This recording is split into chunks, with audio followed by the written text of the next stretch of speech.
parece.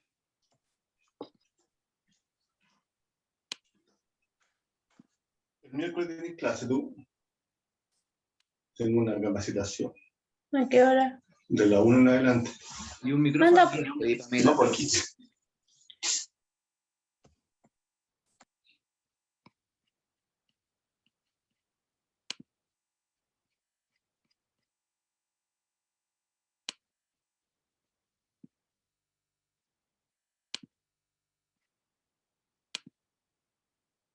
Ok, ya.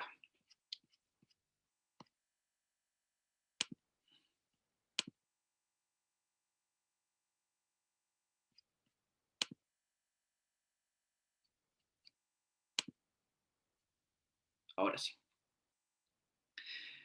Bien, acá creo que quedamos la última clase, ¿cierto? Estábamos viendo cuáles son las grandes áreas que tiene una cadena de suministro. Y comenzamos, ¿cierto?, con lo que tiene que ver con el área de abastecimiento. ¿Cómo nos proveemos, ¿cierto?, de todo lo necesario para poder transformar las materias primas, insumos, ¿cierto?, cliente, información? ¿Cómo lo hacemos, ¿cierto?, para que se transforme finalmente en productos o servicios? Entonces, una cadena de suministro parte con el área de abastecimientos, el área de producción, ¿cierto?, que lo revisamos ya la primera unidad, y finalmente, ¿cierto?, tenemos el área de distribución. ¿Cómo llego con el producto o servicio a mi cliente final? ¿Ya? Y dentro de las estrategias que estábamos conversando, de las estrategias de suministro, primer área, ¿cierto?, primer eslabón de la cadena de suministro, nosotros tenemos que tomar unas decisiones, ¿cierto? ¿Y qué decisión voy a tomar? Vamos a tomar la decisión de que si lo que me llega, ¿cierto?, lo fabrico o lo voy a comprar a proveedores, ¿cierto? Tomamos la decisión entre fabricar o subcontratar. En el caso de subcontratar, donde yo estoy traspasando una parte del proceso a uno experto, ¿cierto?, podemos tomar decisiones respecto a cuántos proveedores yo necesito para poder ejecutar lo que quiero transformar o quiero vender. Y vimos, ¿cierto?, tres tipos de estrategias que podemos encontrar. Pueden haber muchas más, obviamente, pero estas son las que me interesa que ustedes conozcan. Partimos definiendo, ¿cierto?, de que uno puede trabajar con muchos proveedores, o también puede trabajar con pocos proveedores, o puede tomar la decisión de integrarse verticalmente, tanto integración hacia adelante como integración hacia atrás. Ahí sí. Entonces, cuando trabajamos con muchos proveedores, ¿cierto? Cuando trabajo con muchos proveedores, es porque finalmente el producto que yo voy a producir es un producto estandarizado. Es decir, que no dependo exclusivamente de un proveedor, sino que podría tener múltiples proveedores, ¿cierto?, que se transforma en incentivo perverso, entre ellos lo hacemos competir, y finalmente nosotros nos quedamos con el proveedor que nos entregue la oferta más barata, pensando siempre en el costo, en ahorrar costos de nuestra cadena. ¿Cuándo utilizamos esta estrategia? La utilizamos, ¿cierto?, principalmente cuando los productos son estandarizados, son masivos, ¿ya? Generalmente ahí utilizamos esta técnica o esta estrategia, mejor dicho, de utilizar muchos proveedores para poder abastecernos, ¿ya? ¿Y eso qué implica? Bueno, va a implicar de que no vamos a tener una relación a largo plazo con los proveedores. Yo me puedo ir cambiando a mi conveniencia, porque lo que me preocupa en este caso, lo que me tengo que preocupar es el proveedor que me entregue la mejor oferta, ¿ya?, que me entregue lo más barato para que nosotros después sigamos con el proceso, ¿cierto?, productivo, y finalmente lo transformemos eso en productos o servicios. Pero también podría existir una estrategia donde yo voy a trabajar con pocos proveedores Y estos pocos proveedores van a ser proveedores dedicados, ¿ya? Que conocen muy bien el objetivo de la empresa, conocen muy bien cuáles son las expectativas de nuestros clientes. Entonces, saldría muy caro, ¿cierto?, poder cambiarnos. ¿Y qué productos son los que nosotros debiésemos trabajar cuando utilizamos pocos proveedores? Son para productos, ¿cierto?, que son más bien personalizados o tienen un grado de especialización tan fuerte que costaría mucho, saldría muy caro tener otro proveedor que nos pueda entregar las características propias del producto que yo quiero entregar. ¿Ya? Esto lo vimos, ¿cierto? Estoy haciendo un mini resumen para que nos acordemos. Y también podemos realizar lo que se llama la integración vertical, ¿cierto? Lo que antes yo lo traspasaba, yo lo subcontrataba, ahora tomo la decisión y finalmente ahora lo voy a hacer yo, como empresa. Y pueden haber dos integraciones, ¿cierto? Me puedo integrar hacia adelante o me puedo integrar hacia atrás. Y, ¿cierto? Ahora, en vez de que esta parte del proceso que yo quiero integrar lo hacía un tercero, lo que hacemos ahora es que finalmente no lo hace un tercero, sino que lo hacemos nosotros mismos, ¿ya? Y ahí había un ejemplo de Pepsi, Apple y una productora de papel, ¿cierto? Que también lo conversamos. Hasta ahí quedamos. Entonces, ahora, una vez que hemos decidido con qué estrategia nos vamos a abastecer, ¿cierto? Ya sea con pocos proveedores, muchos proveedores, tenemos que ahora almacenar lo que nosotros pudimos comprar. Y acá viene la primera pregunta que les quiero hacer. ¿Las empresas necesitan el almacenamiento y el manejo de materiales como parte del sistema de logística? ¿Logística de entrada? ¿O también puede ser logística de salida? ¿Qué creen ustedes? ¿Cuál sería la respuesta en este caso?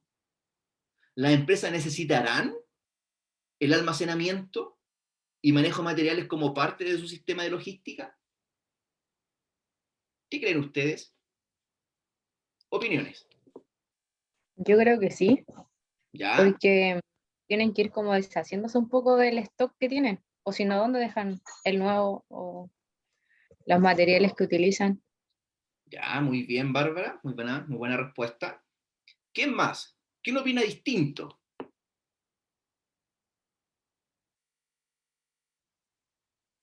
Carla Mardones colocó en el chat sí. ¿Por qué crees que sí, Carla? Buenas tardes, profesor. Yo creo que sí, más que nada por el tema de abaratar costos, ¿Ya? ¿Por qué tenemos que abaratar costo con el almacenamiento? porque al tener almacenamiento quiere decir que el tema de transporte se disminuye los costos en ese sentido, ¿Ya? dado que andar de un lado para otro generaría un coste mayor al producto. ¿Ya? Bien, gracias, Carla. Y Beth, ¿tú quieres hacer un comentario?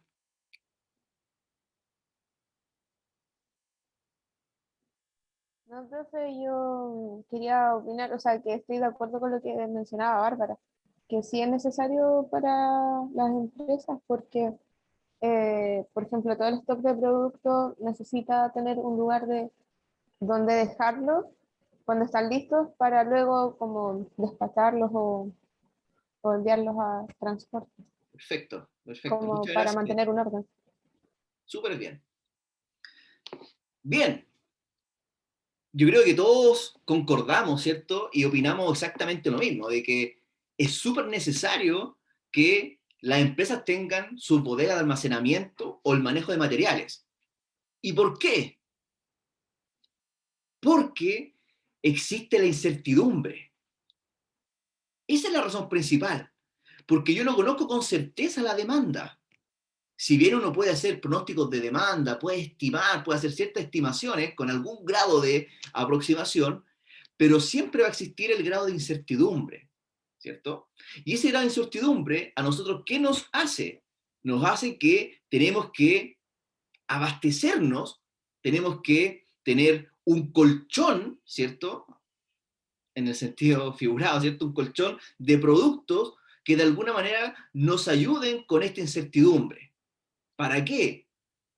Para que no nos quedemos sin inventario, sin stock. Entonces acá ya estamos entendiendo el concepto principal de una cadena de suministro. Cuando al final de la clase aprendamos cuáles son las medidas de rendimiento de una cadena de suministro, se van a dar cuenta que el stock es una parte crítica de la cadena de suministro. Y tiene varias razones. Lo primero es porque el stock o el inventario es un activo. Y al ser un activo, ¿cierto? Yo voy a tener dinero inmovilizado en esta bodega, ¿cierto?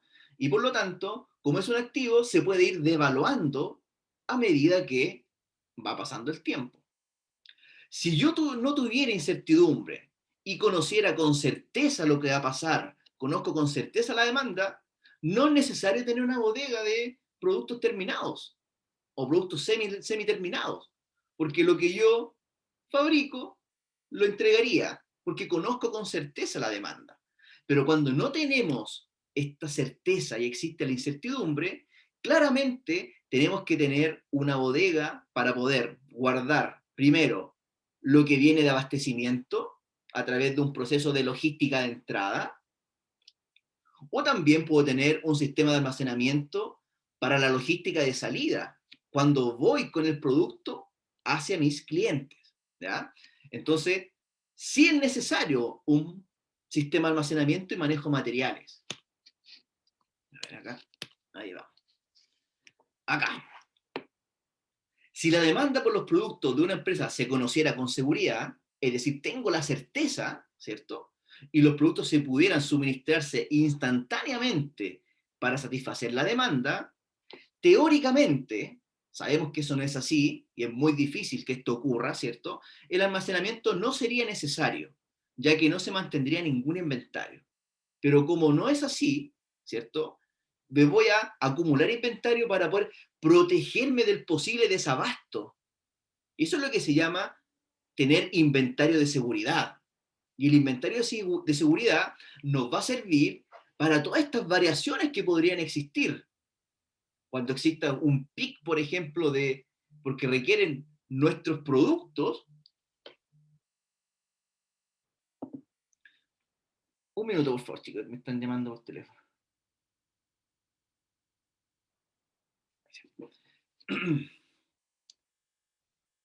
Les decía de que cuando tenemos stock, ¿cierto?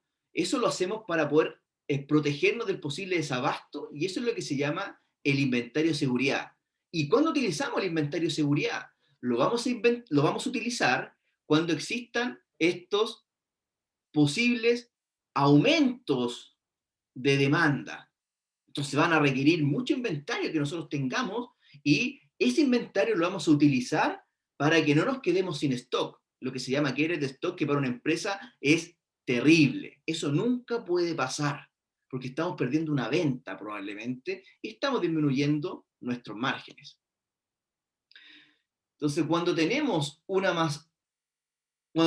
almacenamiento, discúlpenme, chiquillos, por favor, que una llamada muy urgente.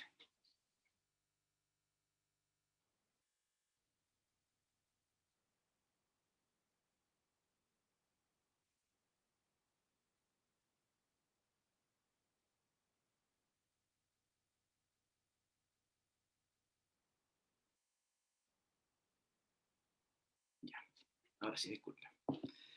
Acá tienen una foto de cómo se administra una bodega. Tenemos que tener claro cuál es la ubicación que va a tener los productos. Dejarlo ordenado para minimizar distancia. Eso implica, ¿cierto?, que podríamos incurrir en mayores costos.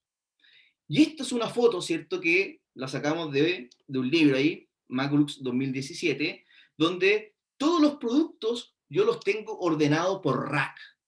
Y los rack tienen un ordenamiento lógico que tiene que ver con la disponibilidad de producto de cara al cliente. Puede ser, ¿cierto?, los productos que tengan mayor rotación van a estar más cerca, los que tienen menos rotación en otro lugar, y, ¿cierto?, va a depender de la cantidad de SKU o de tipos de productos que nosotros manejemos en nuestra empresa. Más adelante vamos a aprender a clasificar los productos para poder tener un mayor control. Vamos a hacer una clasificación que se llama la clasificación ABC. Vamos a determinar cuáles son los productos clase A, los productos clase B y los productos clase C, porque tienen un tratamiento distinto, ¿ya?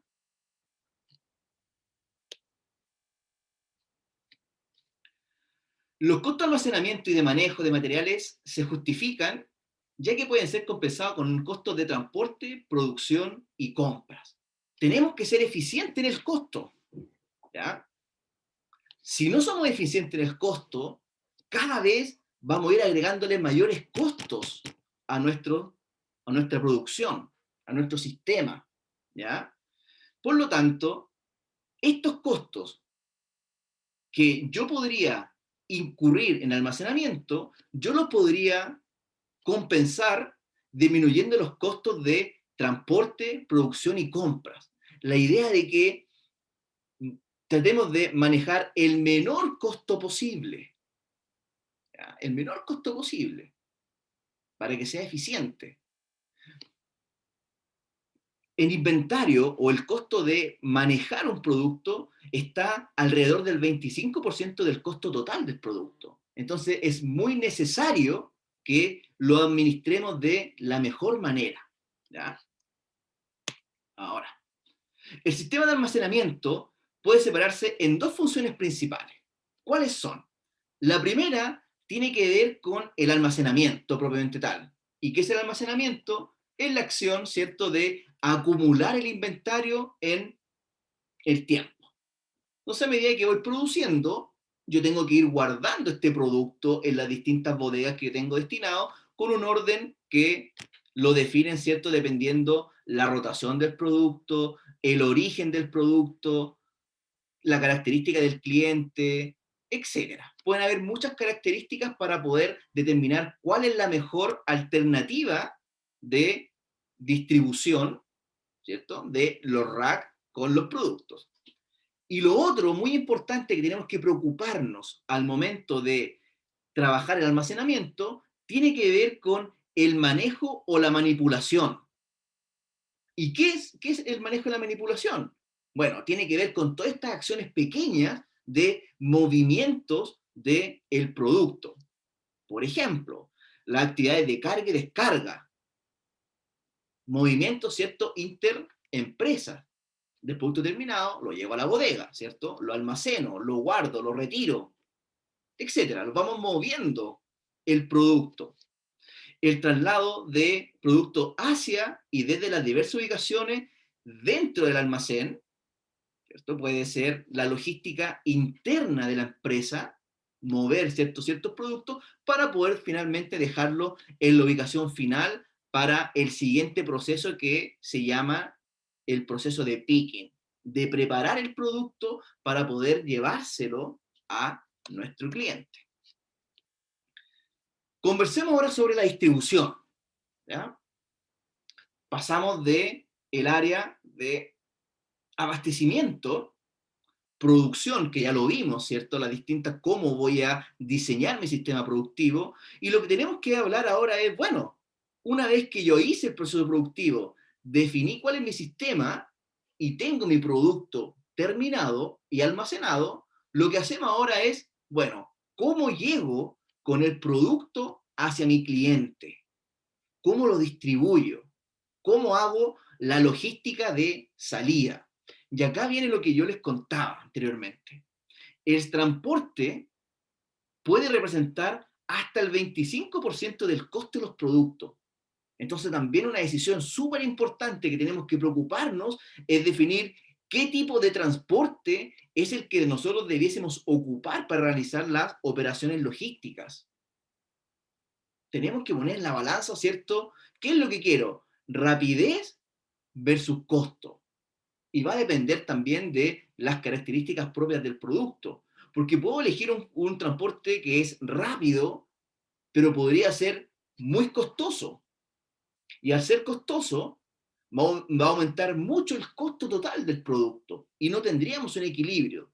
Entonces tenemos que definir cuál es la mejor alternativa en términos del transporte para que sea óptimo, equilibrado, ¿ya? ¿Cuáles son los medios de transporte más importantes que conocemos? Bueno, el más clásico, ¿cierto? El que todos utilizamos es principalmente el transporte por carretera.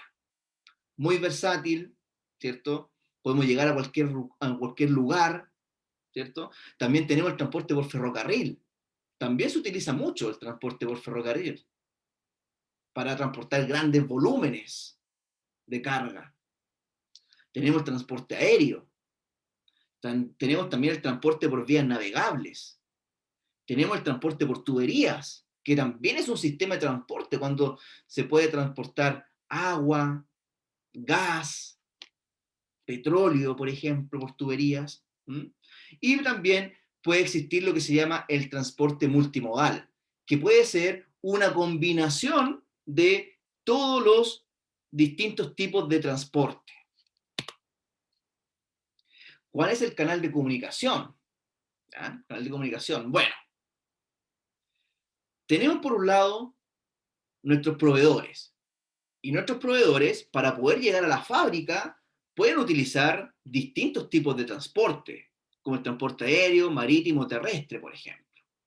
De la fábrica al centro de distribución existe otro proceso de logística de salida, ¿cierto? Donde estoy llevando desde la fábrica al centro de distribución.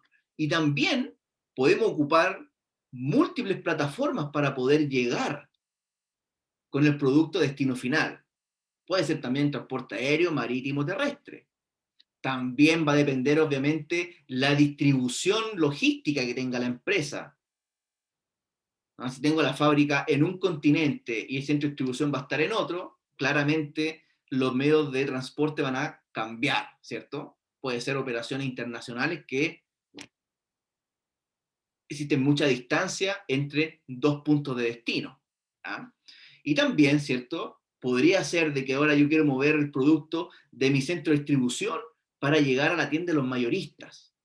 También voy a utilizar distintos tipos de transporte para poder hacer este movimiento de producto, este movimiento de carga. Antes de hacer la distribución al punto final, ¿cierto? Ya sea al centro de distribución o ya sea al cliente final, tenemos que preocuparnos de hacer lo que se llama la gestión del despacho. Preparar el producto para que sea cargado a los camiones o el transporte que definamos para poder llevarlo finalmente a el destino final. ¿Qué es la gestión del despacho entonces? Es uno de los procesos logísticos donde se debe seleccionar la mercadería a través de una orden o picking. Por eso es muy importante el almacenamiento, poder tener identificado dónde tengo el producto para cuando llegue la orden de parte del cliente, ¿cierto? Que se llama picking, yo vaya y pueda encontrar con facilidad el producto que estoy buscando en nuestra bodega de productos terminados, por ejemplo. ¿Y qué es el picking? ¿Qué es lo que describe? Bueno, describe los productos que se van a entregar al cliente. Una vez que yo tengo identificado qué es lo que hago, hago el proceso de embalar para proteger la carga, etiquetarlas, las mercaderías, ¿ya? Para poder saber a quién se la tengo que entregar, ¿cierto? Y en este caso, hacemos todos estos procesos porque es muy importante mantener el control interno, poder rebajar del inventario los productos que se van a ir al destino final donde el cliente. Y para eso también existen muchas métricas, muchos KPI, para poder determinar, ¿cierto?, la eficiencia en este proceso. Por ejemplo, cumplimiento del tiempo de entrega. Si la carga viene completa, por ejemplo, o me faltó un producto que el cliente me solicitó. Todo eso, ¿cierto?, pues es un proceso interno donde yo voy a ir realizando distintas métricas para poder determinar si el proceso finalmente lo estoy haciendo bien en base a porcentajes de cumplimiento de los KPI que uno podría identificar. ¿Cómo funciona entonces la gestión del despacho? ¿Cuáles son los pasos lógicos que debiésemos utilizar?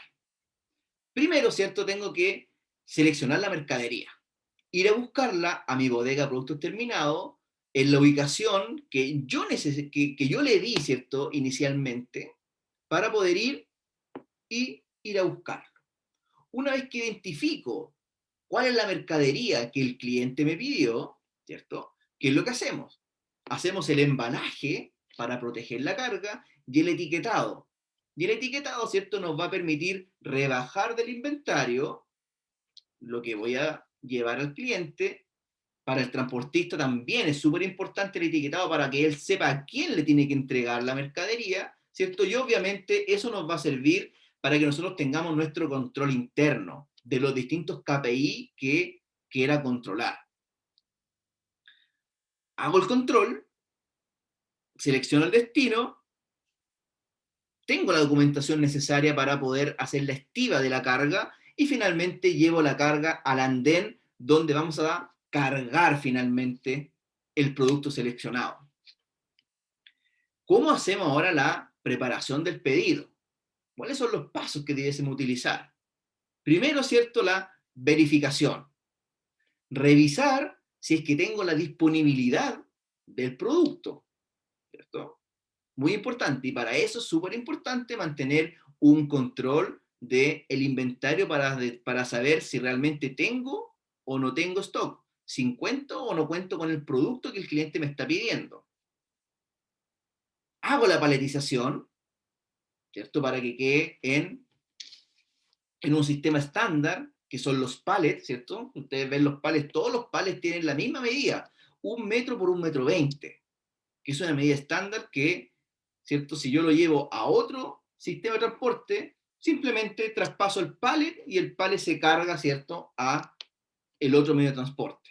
Al igual que los contenedores, también son medidas estándar que se utilizan, ¿cierto?, en todo el mundo para que todos tengamos un mismo estándar al momento de llevar la mercadería, traspasar mercadería, ¿ya? Hago el embalaje, el etiquetado, ¿cierto? Y finalmente llevo el producto para que se cargue en nuestro camión. Fíjense lo que pasa acá. Esto es lo que se llama la consolidación y carga fraccionada. Fíjense lo que puede haber pasado. Puede ser de que yo tenga un centro de distribución y de ese centro de distribución pueden llegar de distintas fábricas el producto. De la fábrica A, de la fábrica B, de la fábrica C y de la fábrica D, ¿cierto? Cada una es especialista en fabricar cierto tipo de producto, ¿cierto? Y cargan sus distintos camiones y finalmente toda esa carga llega a un centro de distribución. Y en ese centro de distribución yo hago el consolidado de la carga que viene de distintas fuentes para finalmente llevarlo a un cliente final. Eso es lo que puede ocurrir, ¿cierto? Porque yo puedo tener distintas fuentes de aprovisionamiento para poder llegar con el producto a mi cliente final. Eso es lo que se llama el proceso de consolidación. Vienen de distintas fuentes, llegamos a un punto en común que es un centro de distribución, y en el centro de distribución hacemos la consolidación y se va, ¿cierto?, con todos los productos que vienen de distintas fuentes hacia el cliente final. Pero también podría existir lo que se llama la carga fraccionada, que también podemos encontrar muchos ejemplos de esto, de esta situación, donde, por ejemplo, nosotros tenemos solamente una fábrica, y no como el caso anterior, que podemos tener múltiples fábricas en distintas ciudades, por ejemplo, consolido todo en el centro de distribución y llego a un único cliente que yo tenga. O puede existir este otro modelo donde yo tenga una única fábrica, ¿cierto? Llevo todo a mi centro de distribución y de mi centro de distribución fracciono la carga que venía de la fábrica y la fracciono en los distintos clientes que yo tengo que entregar. ¿Ya? ¿Se dan cuenta de la diferencia? Esto es lo que se llama la carga fraccionada. ¿Y dónde se hace todo este proceso? Se hace en el centro de distribución, lo que se llama el cross-docking. En este caso, viene toda la carga consolidada, la desarmo, ¿cierto? Y la fracciono para poder cumplir con los distintos clientes que tengo en mi base de clientes. Bien, ahora vamos a hablar sobre los distintos servicios de transporte. El transporte generalmente representa el elemento individual más importante en los costos de la logística para la mayoría de las empresas. Ya vimos, ¿cierto?, que el transporte puede representar cerca del 25% del costo total. Entonces, definir cómo voy a llegar con el producto a destino puede ser una tarea, ¿cierto?, que nos puede generar más de un dolor de cabeza, porque si lo hacemos mal y definimos mal el diseño de la red logística, lo más probable es que no vamos a cumplir con la rentabilidad esperada. Podemos incurrir en mayores costos.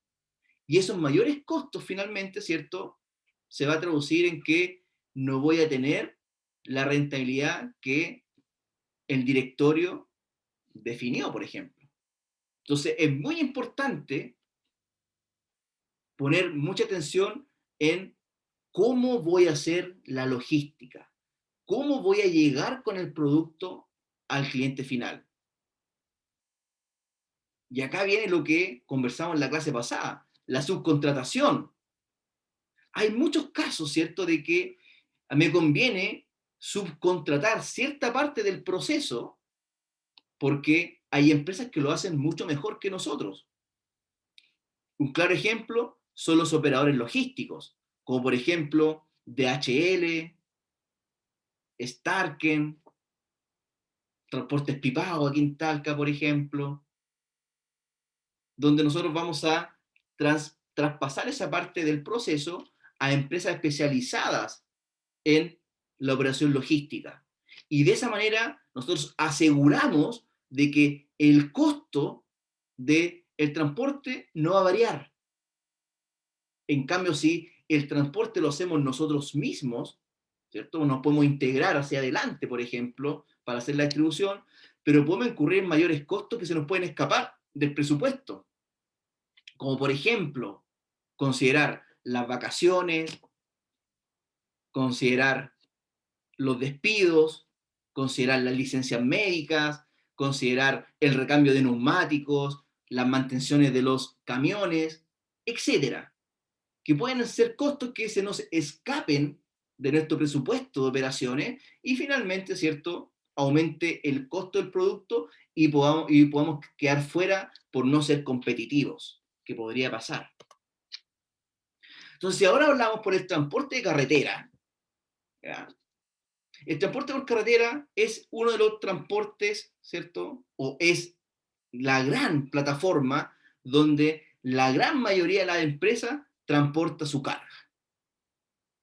¿Y por qué? ¿Por qué todos tratamos de hacerlo por carretera? Porque obviamente es mucho más económico en comparación a otros medios de transporte como avión, por ejemplo. Es flexible porque yo puedo llegar a cualquier rincón del país o de alguna zona geográfica, ¿cierto? Porque existen muchos caminos, los ramales, los caminos interiores, que me permiten llegar, ¿cierto?, con facilidad a cierto lugar. En comparación a otros tipos de transporte, como por ejemplo el ferrocarril. A lo mejor es mucho más económico que el transporte por carretera a través de un camión, pero no es tan flexible porque no tengo la facilidad de llegar a cualquier punto. Está limitado a que solamente la carga va a llegar a donde tenga la estación de descarga, la estación de trenes, ¿cierto? Y no tengo posibilidad de meterme a caminos interiores como nos da la posibilidad del transporte por carretera. También nos permite al transporte por carretera tener un sistema justo a tiempo para la recogida y entrega a través de GPS. Entonces, si yo programo, yo puedo, ¿cierto?, estar un par de minutos antes que me entreguen la carga, optimizo el tiempo y también puedo tener con un cierto grado de certeza la hora y la fecha donde yo le voy a entregar el producto al cliente final, porque manejamos estos sistemas que nos permiten tener cierto grado de certeza para poder darle la seguridad a nuestros clientes. El transporte por ferrocarril también es un transporte que se ocupa mucho, ¿cierto? ¿Y para qué lo ocupamos? Lo ocupamos para poder transportar una gran cantidad de carga, grandes volúmenes de carga. Para eso se utiliza principalmente el ferrocarril. ¿Es fiable y seguro? Sí, muy fiable, muy seguro. Y es especial para transportar cargas a larga distancia. Va a ser obviamente mucho más económico que el transporte por carretera, pero tiene el problema de que no puedo llegar a la fábrica directamente con el ferrocarril. Entonces igual voy a tener que hacer una descarga del producto, traspasarlo a un camión, por ejemplo, y llegar a mi planta donde quiero disponer del producto, la materia prima o lo que yo esté transportando. En este caso, este transporte es más lento, ¿sí? Pero es muy económico. ¿Qué pasa ahora con el transporte aéreo? Es un transporte que su característica principal es la rapidez. Si yo quiero llegar con un producto rápido, porque estoy transportando, por ejemplo, productos perecederos o un producto que tenga un alto valor, lo más probable es que utilice un transporte aéreo porque voy a llegar más rápido al destino del cliente. Pero, obviamente, es mucho más costoso que hacerlo a través de un camión, transporte por carretera, o hacerlo a través de un ferrocarril. Me va a salir mucho más costoso, ¿cierto? Entonces ahí tenemos que definir qué es lo que yo quiero. ¿Quiero llegar rápido con el producto? ¿O puedo esperar un tiempo más, pero me voy a ahorrar una gran cantidad? Pero va a depender obviamente de las características propias del producto. Si estoy llevando, por ejemplo, transportando flores, ¿qué es lo que yo tendría que hacer? Si voy a viajar muchos kilómetros, lo lógico es hacerlo a través de el transporte aéreo, porque si lo hacemos por un transporte por carretera, lo más probable es que las flores van a llegar todas marchitas y no vamos a vender nada. Entonces también tenemos que pensar en las características propias del producto que nos va a permitir poder definir qué tipo de transporte es el más idóneo para el tipo de producto que yo quiero llevar. Transporte por vías navegables. Los cargueros, ¿cierto? Los cargueros.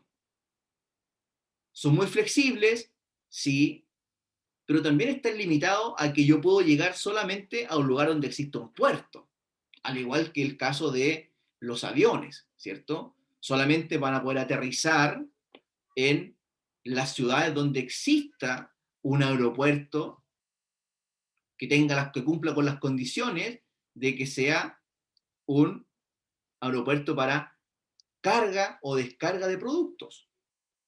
¿Qué pasa ahora con el transporte en vías navegables? Esta es una muy buena alternativa, muy económica en comparación a los otros medios de transporte, pero el tiempo, ¿cierto?, que se demora en llegar es mucho más amplio. Por ejemplo, si nosotros compramos algo en China o queremos hacer una importación, ¿cierto?, ¿cuánto se va a demorar en llegar el producto a nuestro país? Por lo menos unos 3 meses. Si lo hacemos en avión, por ejemplo, de China a Chile, nos vamos a demorar un par de horas. Pero el costo es muy elevado en comparación al transporte por vías navegables. Pero fíjese también lo que pasó en el Canal Suez.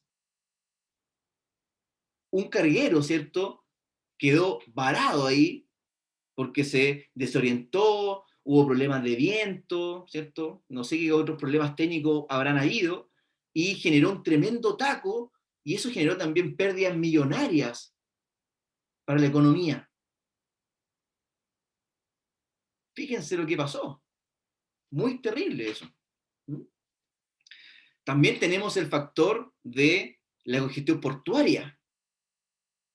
¿Qué pasa si existe un cuello de botella y hay muchos cargueros que necesitan entrar a puerto? También el tiempo va a ir aumentando.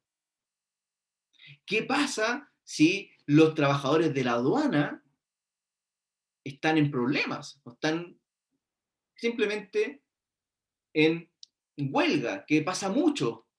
También se va a retrasar el proceso. Entonces, existen muchas barreras al momento de utilizar el transporte de vías navegables. La velocidad de respuesta es baja, el costo es muy bajo, pero también tiene fortalezas, que puedo transportar una gran cantidad de productos, tiene una capacidad muy grande para poder transportar. ¿Ya? Además es flexible. ¿Qué pasa ahora con el transporte por tuberías? El transporte por tuberías también nos permite trasladar, ¿cierto?, un gran volumen. Las tuberías por lo general se enterran bajo tierra y son muy económicas poder generar esta red de transporte. El periodo de la construcción de la tubería es corto y de bajo costo. Entonces, si yo quiero llevar agua, por ejemplo, del sur de Chile hacia el norte, perfectamente lo podríamos hacer. Las tuberías, ¿cierto?, tienen un costo muy bajo de construcción. El transporte es seguro y confiable. ¿Y qué es lo que vamos a transportar en la red de tubería? El gas natural, petróleo, agua, que también es un medio de transporte. Y el transporte multimodal tiene que ver con las posibles combinaciones que puedan existir. Por ejemplo,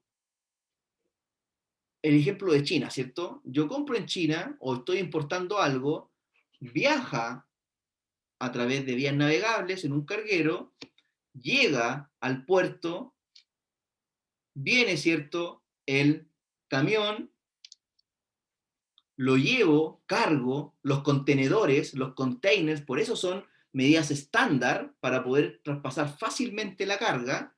Puedo utilizar un camión para poder llevarlo al aeropuerto, del aeropuerto cargo nuevamente los containers al avión y del avión lo llevo a otro destino. Eso es un ejemplo de un transporte multimodal. Estoy utilizando distintas combinaciones de transporte para poder, ¿cierto?, llegar a destino con los productos. Bien. ¿Dudas, consultas, algún comentario con los medios de transporte? ¿Alguien que quiera aportar algo que se me pueda haber escapado?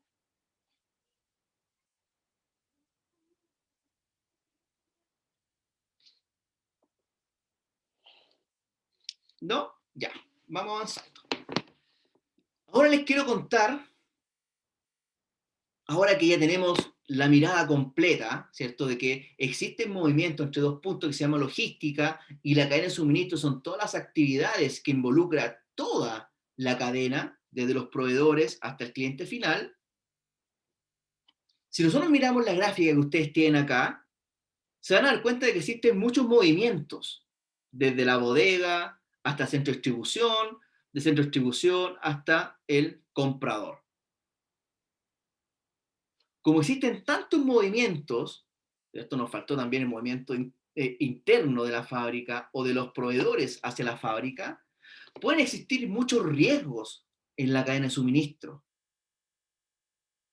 Y por eso también tenemos que nosotros preocuparnos de minimizar al máximo todos estos tipos de riesgos que podemos encontrar en una cadena de suministro.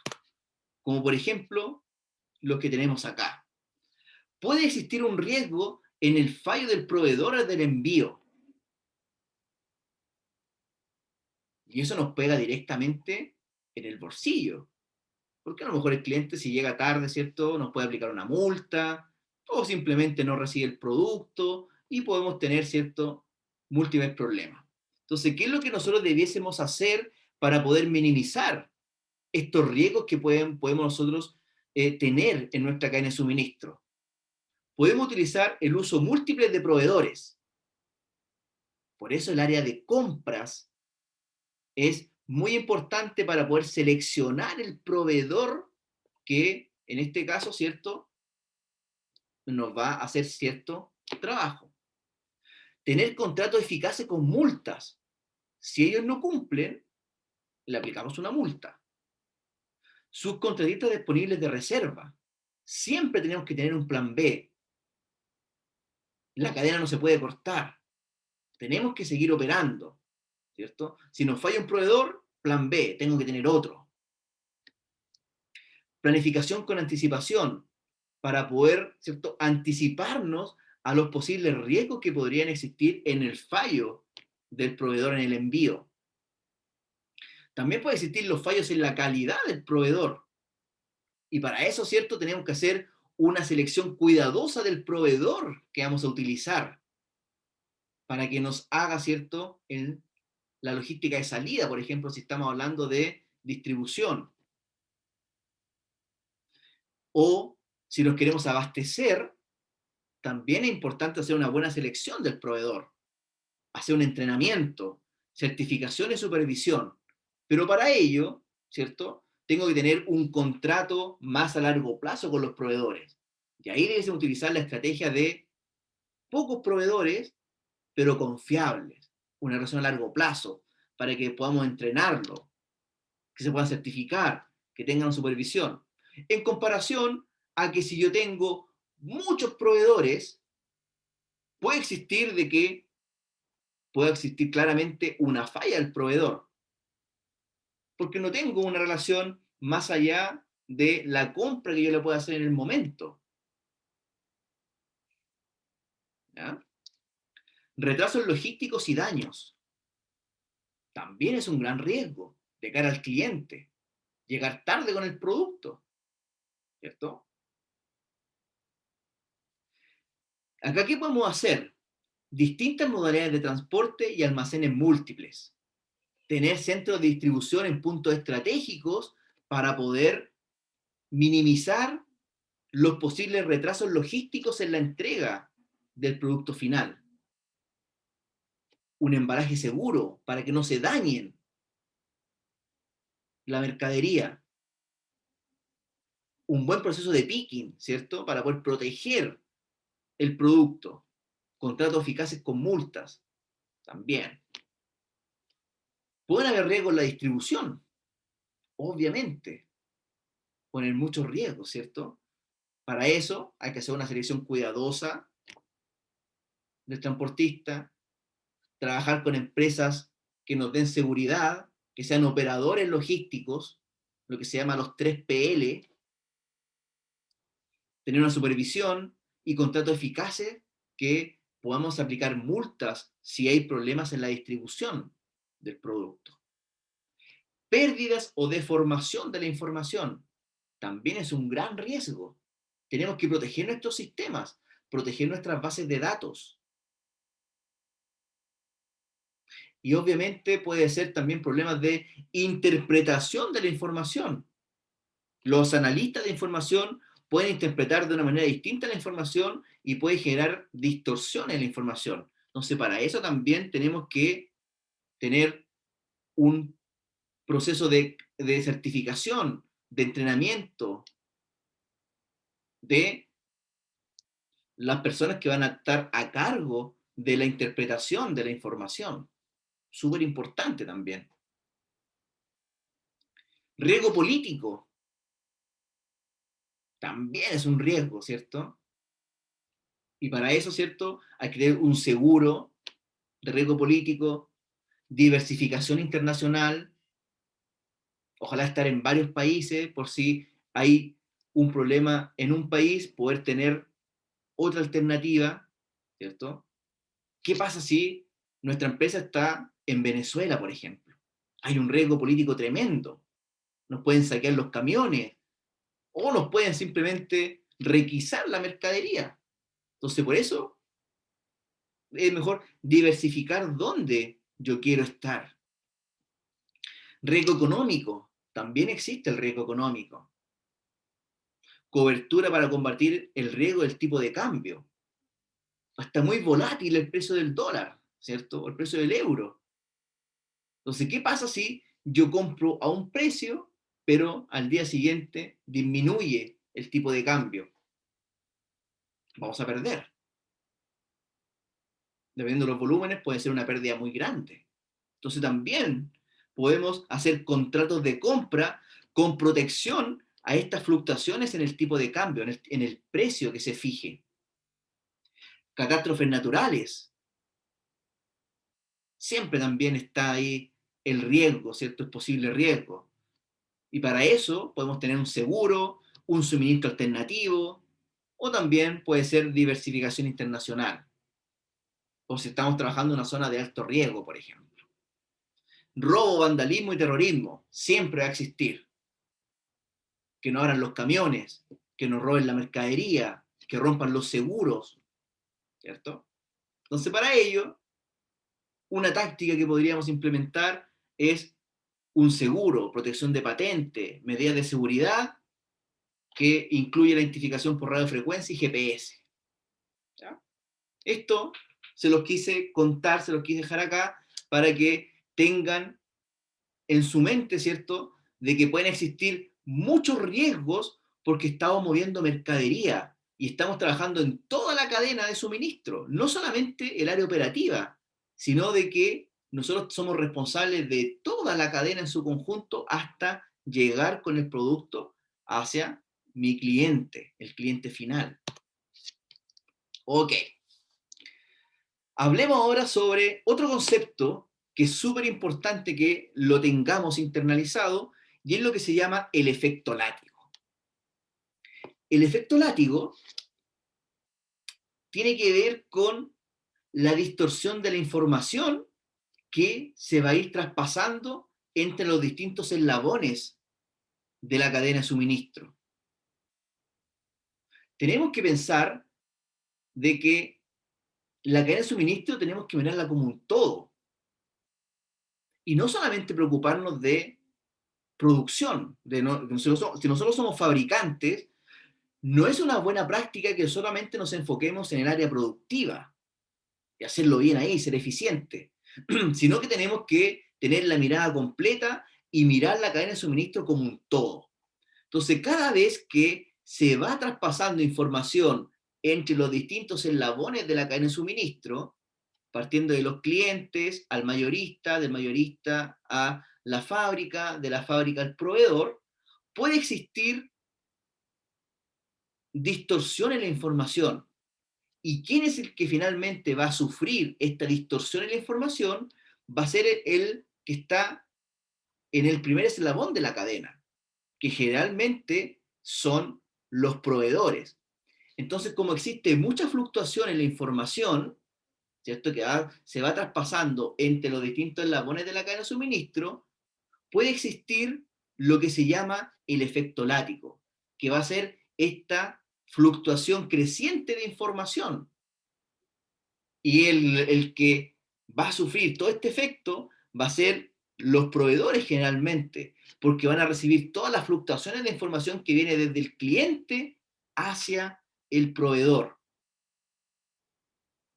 Porque si un proveedor pide algo, el eslabón que está antes del cliente va a poder aumentar sus pedidos, y así sucesivamente a medida que me voy moviendo por los eslabones, hasta que llega la información hasta el proveedor, que va a sufrir todas estas fluctuaciones. ¿Por qué se llama efecto látigo? Imagínense un látigo, ¿cierto?, que ustedes lo mueven. ¿Cómo llega la información al final? Con un pequeño movimiento se va a transformar en una tremenda fluctuación de la información al que esté en el último eslabón de la cadena. Por eso se llama el efecto látigo. Pensemos lo siguiente. Pensemos que yo tengo una cadena de suministro que está conformada por la manufactura, el distribuidor, ¿cierto?, el retail, y finalmente tengo el cliente final. Entonces, si la demanda se mantiene constante, ¿cierto?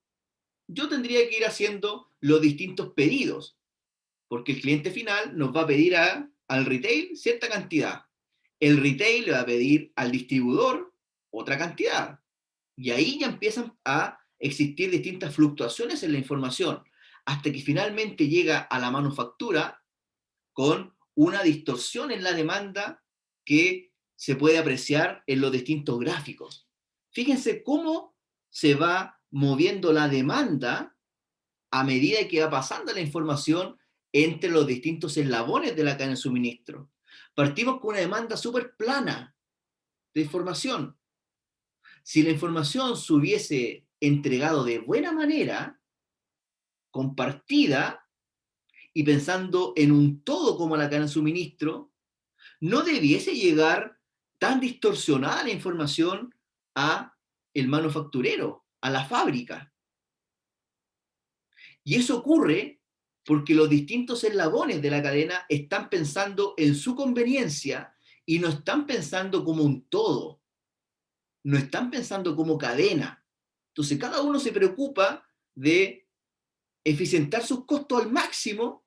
Pueden utilizar, por ejemplo, economías de escala, estoy aprovechando mayores descuentos, y eso implica de que los movimientos de información se van a acentuar mucho más en el último eslabón de la cadena de suministro.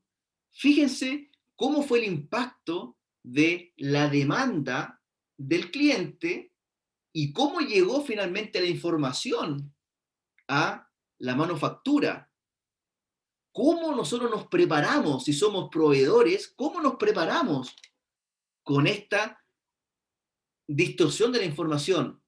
Puede tener que tener mayor stock, aumentar el inventario, contratar más personas, hacer turnos adicionales para poder cumplir con los pedidos, porque existe mucha fluctuación en los datos, siendo que la información debe ser llegado muy parecida a la demanda del cliente final.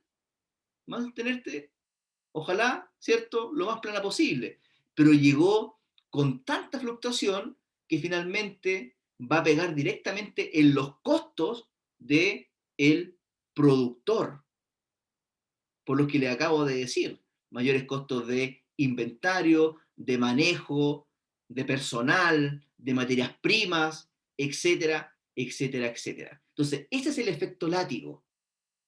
Es la fluctuación de la información que va viajando entre los distintos eslabones y que finalmente va a pegar más fuertemente al último eslabón de la cadena, o el primer eslabón de la cadena mirándolo desde los proveedores hacia acá. ¿Ya? Eso es el efecto látigo. ¿Cómo combatimos el efecto látigo? Lo combatimos, ¿cierto?, traspasando la información, compartiendo información de demandas, compartiendo información de costos. Así se minimiza el efecto látigo.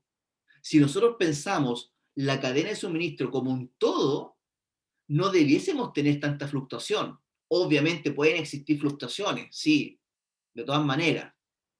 Pero si tenemos una mirada individualista y conveniente en los distintos eslabones, obviamente no vamos a pensar como cadena de suministro en su totalidad y va a generar o va a surgir lo que se llama el efecto látigo. Recuerden lo que les puse en la primera lámina, según el profesor Michael Porter. ¿Qué nos decía el profesor Michael Porter? Nos decía de que la competencia ya no se da entre empresas, sino que la competencia tiene que dar entre cadenas de suministro. Y todavía existen empresas que no lo entienden así, que tienen una mirada individualista, no quieren compartir su información de clientes ni de costos, porque creen que, no sé, le van a robar la información, le van a robar la información al cliente. Pueden haber muchas justificaciones, ¿sí? Pero una persona que maneje los conceptos de cadena de suministro debiese apostar a que la cadena de suministro mirarla como un todo, para que la información fluya de manera óptima entre los distintos eslabones y no se genere un efecto látigo. ¿Ya?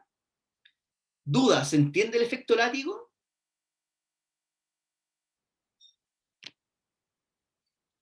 ¿Se entiende?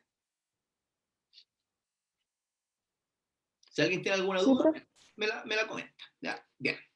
Ahora, ¿cómo nosotros medimos el efecto látigo? Hay una fórmula muy simple para poder medir este efecto.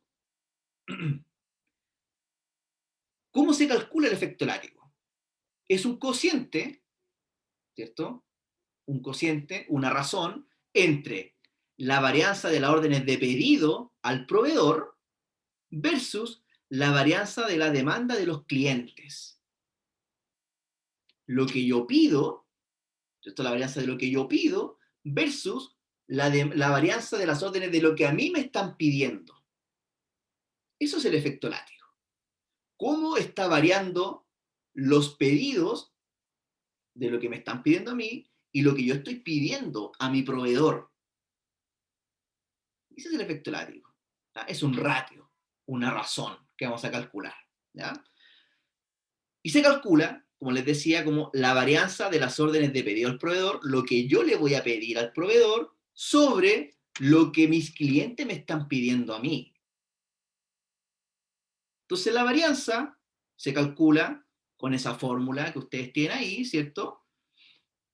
La sumatoria de I hasta N, de la observación menos el promedio al cuadrado sobre N menos 1. ¿Ya? Así se calcula la varianza. Hagamos unos ejemplos, ¿vale? Para ver si entendemos el concepto. Faltó lo más importante.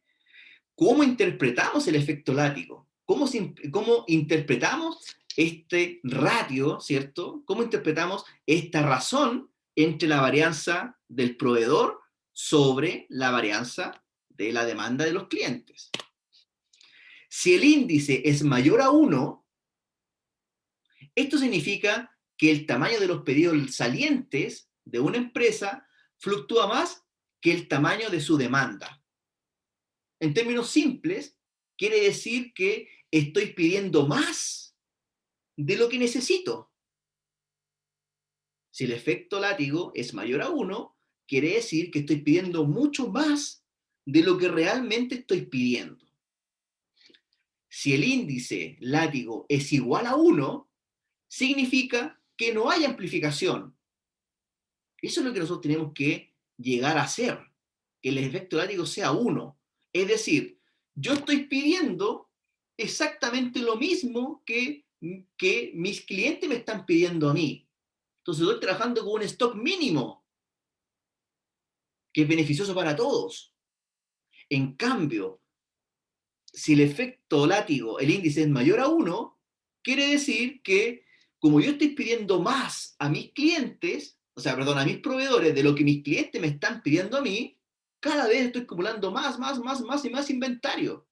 Y eso se traduce en que puedo tener mayores costos.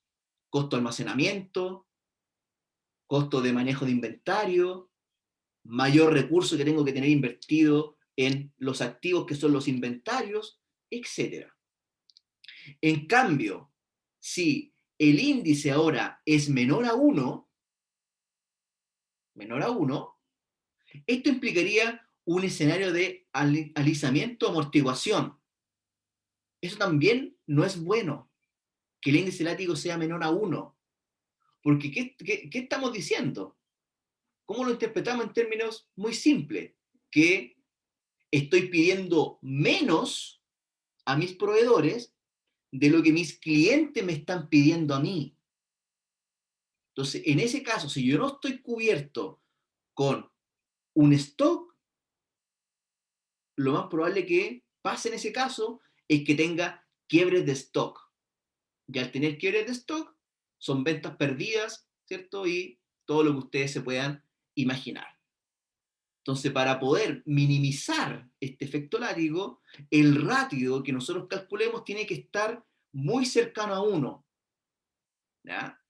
Y si es muy cercano a 1, quiere decir que lo que yo le estoy pidiendo a mi proveedor, al eslabón que está detrás de mí, ¿cierto? es muy parecido a lo que mis clientes me están pidiendo a nosotros como empresa, ¿ya? Y eso es lo que siempre se tiene que mantener. Fluidez en la información, mirar la cadena como un todo para que no exista el efecto látigo. Ejemplo. Profesor, Sí, sí, yo tenía una duda dígame. que me surgió. El índice del efecto látigo, la idea es, por ejemplo, hacerlo al momento de decidir generar más pedidos o luego de que ya se hizo el pedido o antes. ¿En qué momento El efecto de látigo la lo producción? calculamos una vez que nosotros hacemos los pedidos. Es una medida para corroborar si lo estoy haciendo bien o lo estoy haciendo mal. Ah, entiendo. No es Pero como de prevenir. no es una forma de prevenir, es más reactivo, Ya, porque lo vamos a calcular una vez que yo haga el pedido. Obviamente, uno puede, si tenemos buenos sistemas confiables, uno podría anticiparse el efecto látigo y tener claridad de cómo se está moviendo la demanda, porque yo conozco la demanda de mi cliente. Entonces ahí yo ajusto el pedido que le voy a hacer a mi proveedor, porque mi cliente, ¿cierto?, me está compartiendo la información, lo que me está pidiendo. Pero si no tengo esa sintonía, esa claridad con los distintos lados de la cadena de suministro, cada uno se va a preocupar de su empresa y voy a pedir, porque si pido más voy a tener mayor descuento, entonces puedo pedir mucho más de lo que yo estoy realmente necesitando. Y ahí se genera el efecto látigo, pero se calcula efectivamente después de haber ejecutado los pedidos. ¿Ya? entiendo. Bien, Gracias. muy simple ahora. Calculemos el efecto látigo de esta cadena de suministro. Tengo una cadena de suministro que parte con el proveedor, luego tengo un fabricante, del fabricante tengo un distribuidor, del distribuidor tengo un mayorista y del mayorista le entrega al minorista. Una cadena de suministro clásica que se ajusta, ¿cierto?, a cualquier tipo de empresa. Y tengo, ¿cierto?, calculada ya la varianza tanto de la demanda como de los pedidos. Entonces, ¿qué nos están pidiendo acá? ¿Cuál es el índice látigo para cada eslabón de la cadena de suministro? Identificar también, ¿existe el efecto látigo en esta cadena de suministro? ¿Ya? Entonces, ayúdame con el cálculo. ¿Cuál es el índice látigo que ustedes identificaron acá?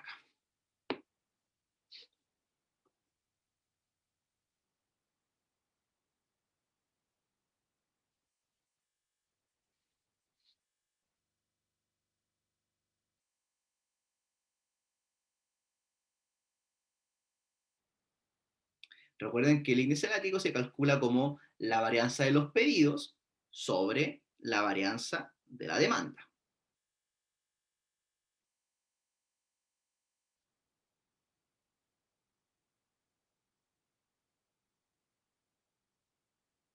Entonces, para la primera empresa, ¿cierto?, la minorista, ¿cuál va a ser el índice látigo?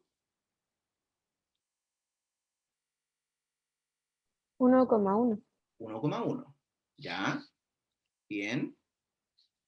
Para el mayorista, ¿cuánto va a ser el índice látigo? 1,6. 1,6. Ya, muy bien. Para el distribuidor, ¿cuánto nos da el índice látigo?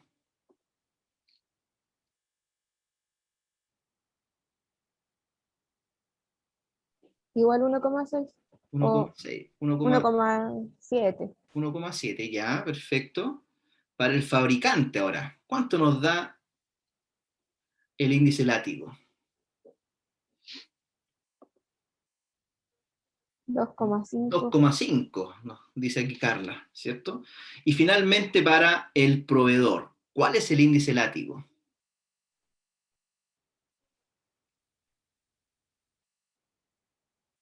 2,7. 2,7 o 2,8, si quieres, no me acuerdo. ¿Qué es lo que podemos comentar? ¿Esta cadena de suministro, en esta cadena de suministro, existe el efecto látigo? claramente existe el efecto látigo, ¿cierto?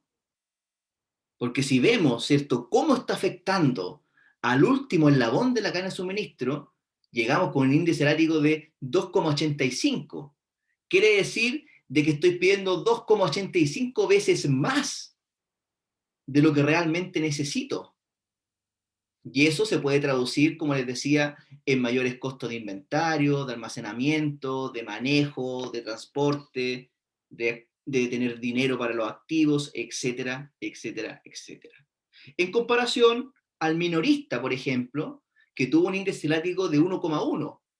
Súper razonable, súper razonable. Estoy pidiendo muy cercano a lo que mis clientes me están pidiendo. Y eso es porque tengo un buen pronóstico de demanda, conozco bien los pedidos de mis clientes, entonces estoy pidiendo un poquito más para poder tener este stock de seguridad y protegerme del posible desabasto. Pero cuando yo no tengo sistemas eficientes de pronóstico de demanda, no conozco lo que me va a pedir mi cliente, claro, en este caso yo pido nomás porque como no tengo información, prefiero, entre comillas, asegurarme para no tener problemas, ¿cierto? Y tener stock disponible para cumplir con la demanda. Pero si yo pido mucho más, ¿cierto? Estoy perjudicando a todos los eslabones que están detrás y finalmente, ¿cierto? El proveedor en este caso es el que más está sufriendo las consecuencias porque tiene un índice látigo mucho mayor de lo que debiese tener. Ya, muy bien. Y con este ejemplo, Profesor, sí, dígame, ay, disculpe, tengo una duda, dígame. pero al proveedor quizá no le convendrá tener un efecto látigo mayor, dado que es proveedor y tiene que anticiparse a los pedidos. Siempre y cuando pueda absorber todas estas distorsiones. Si tiene el personal suficiente, si tiene las bodegas, si tiene todo lo necesario, a lo mejor el efecto látigo no le va a perjudicar. Pero si no tiene la estructura, va a tener que incurrir en mayores costos para poder cumplir con los eslabones que están delante de él. Pero muy buena pregunta, Carla. Podría ser caso de que a un proveedor no le afecte el efecto látigo, porque a lo mejor puede tener otros clientes y con esos que otros clientes puede compensar este efecto látigo. Acá lo que estamos pensando es solamente en una pura cadena para poder ver el efecto. Ah, ya. Pero si existen muchos más clientes, podría compensar y la estructura que tenga le puede servir porque tiene todo cubierto. Tiene los equipos, tiene las bodegas, tiene el personal, tiene todo. ¿Ya? No sé si te quedó claro, Carla, la respuesta. Sí, sí, me quedó claro. Muchas gracias. Ya. Ok. Y con esto terminamos la clase del día de hoy. ¿Ya? Calculemos este efecto látigo. ¿Qué nos dice? En las últimas 8 semanas, la demanda de un producto ha sido de 140, 230, 100, 175 y 165. 220, 200 y 178. La empresa ha hecho órdenes de pedidos semanales de 140, 250, 90, 190, 140, 240, 190 y 168 unidades. Pregunta: ¿cuál es el índice látigo? 2. ¿Está contribuyendo al efecto látigo en su cadena o no? Entonces acá lo que tenemos que hacer es calcular el índice látigo.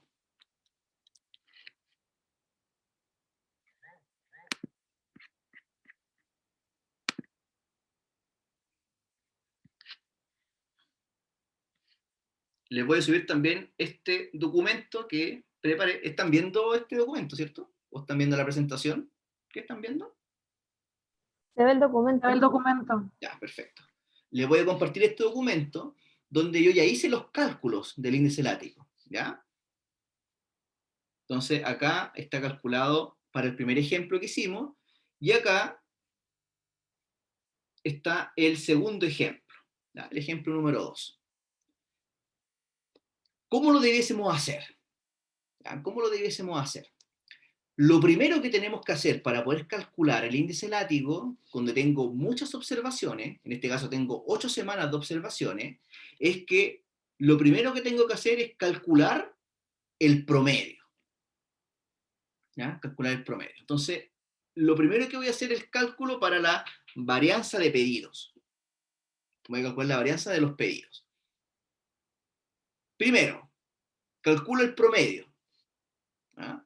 Sumo las 8 observaciones, la divido en 8 y calculo el promedio. Entonces el promedio nos da que son 176 unidades. Paso 2. Calculamos ahora la varianza de los pedidos. ¿Y cómo calculamos la varianza? Como la sumatoria de las observaciones menos el promedio al cuadrado. Entonces, la primera observación era 140. 140 menos 176 al cuadrado, más la segunda observación, 250 menos 176 al cuadrado, más la tercera observación, 90 menos 176 al cuadrado, más, etcétera, etcétera, etcétera, hasta llegar a la última observación, que era 140 menos 176 al cuadrado, y todo eso va a estar dividido por n-1. ¿Cuántas observaciones tengo? 8 menos 1, 7. Entonces la varianza de los pedidos nos da que es igual a 2.859,4. Repetimos el procedimiento ahora para la varianza de la demanda. Paso 1. Calcular el promedio, que en este caso nos dio exactamente el mismo promedio que la varianza de los pedidos, 176. Luego aplicamos la fórmula para poder calcular la varianza. ¿Ya? Observación 1 menos el promedio al cuadrado, más observación 2 menos el promedio al cuadrado, más observación 3 menos el promedio al cuadrado, hasta llegar a la observación 8, la última, que es 178 menos 176 al cuadrado sobre n-1. Por eso es 7. Y nos da, ¿cierto?, que la varianza de la demanda es igual a 1803,7. Entonces, ¿qué es lo que hicimos acá? Calculamos por un lado la varianza, calculamos por un lado la varianza de los pedidos y por otro lado calculamos la varianza de la demanda. Tercer paso, aplicar la fórmula, ¿cierto?, para poder encontrar cuál es el índice látigo. Y acá es.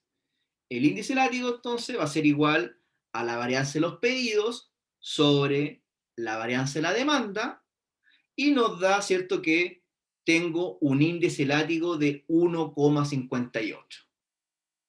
¿Qué es lo que nosotros podemos inferir? Podemos inferir entonces como el índice látigo es mayor a 1, quiere decir de que estamos contribuyendo al efecto látigo. Estoy pidiendo más de lo que realmente necesito. ¿Ya? Y eso se puede traducir en mayores costos, costo de almacenamiento, costo de mantener el producto, del manejo, etcétera, etcétera, etcétera. ¿Ya? Este documento se lo voy a dejar en Educandus para que lo tengan, ¿cierto? Y puedan tener, ¿cierto?, la metodología de cómo se calcula el efecto látigo. Muy bien. ¿Dudas, consultas, comentarios? Profesor, yo tengo una duda que a lo mejor la dijo, pero no presté atención. Sí, dígamelo. ¿Hasta cuánto es como el número máximo que uno puede decir no si afecta o no afecta el efecto látigo? Un efecto látigo razonable debiese estar entre el 1 y el 1,5 como máximo. Ya. Si es mayor a 1,5, claramente estamos pidiendo mucho más de lo que yo realmente necesito. Entonces podemos tomar Ya. como base 1,5 es un efecto razonable. Sobre eso estamos en problema. Ya, ok, gracias.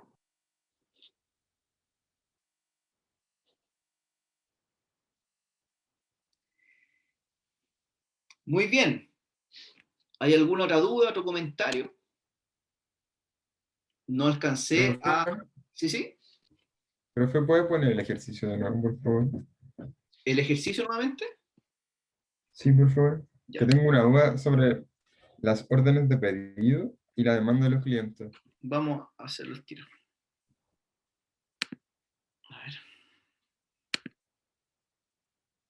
Ahí. La parte de un poco más arriba, donde está el enunciado. Ahí está. Aquí dice la demanda de un producto ha sido y los valores. ¿Ya? ¿Esa sería la varianza de los pedidos? ¿No debería ser la varianza de la demanda?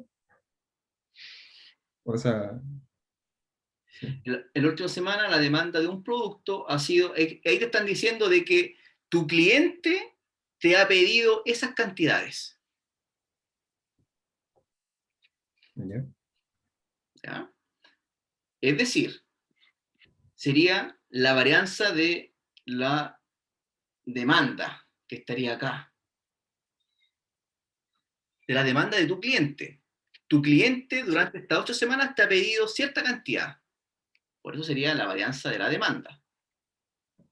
Y nosotros, dice la empresa, ha hecho órdenes de pedidos semanales a su proveedor, al que viene atrás, de Sí. 140, 250, y por eso acá sería la varianza de los pedidos. Ah, ya. No sé, René, ¿te confundiste Sí, o sí. todavía hay dudas? Es que lo tengo que revisar porque no sé si lo vi mal o sigo confundido con eso. Pero es como el orden de lo... Es como el orden, sí, tienes que Sí, identificar. es que lo estaba sacando en la calculadora también, pero me quedó la duda con eso. Pero voy a Analízalo bien, revisarlo de nuevo. y si tienes dudas, ¿Mm? escríbeme y lo podemos Sí, seguir conversando. ya, perfecto. Gracias. Bueno, Profe, sí, yo tenía una duda del tema que hablé delante, de que era el almacenamiento. dígame. Eh, por ejemplo, en los diagramas de proceso y todo eso, cuando se habla de almacenamiento o de transporte, toda esa parte siempre va como al final, cuando ya están listos los productos para entregar, ahí recién hay almacenamiento o puede haber almacenamiento antes Podría haber de que esté listo almacenamiento el producto. antes. Podría haber almacenamiento antes. Cuando veamos inventario, existen varios tipos de inventario. Puede ser el inventario de materias primas, que ahí puede existir un almacenamiento.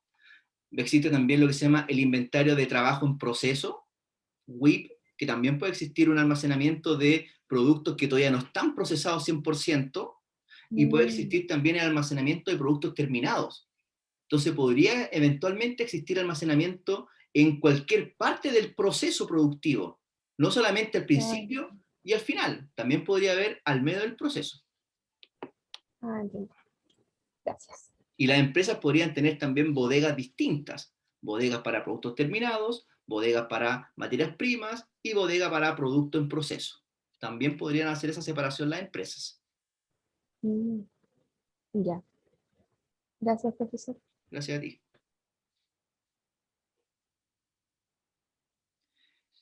Muy bien. ¿Alguien tiene otra duda, otra consulta? Todas las preguntas son buenas. Recuerden eso. ¿Qué es lo que me quedó pendiente?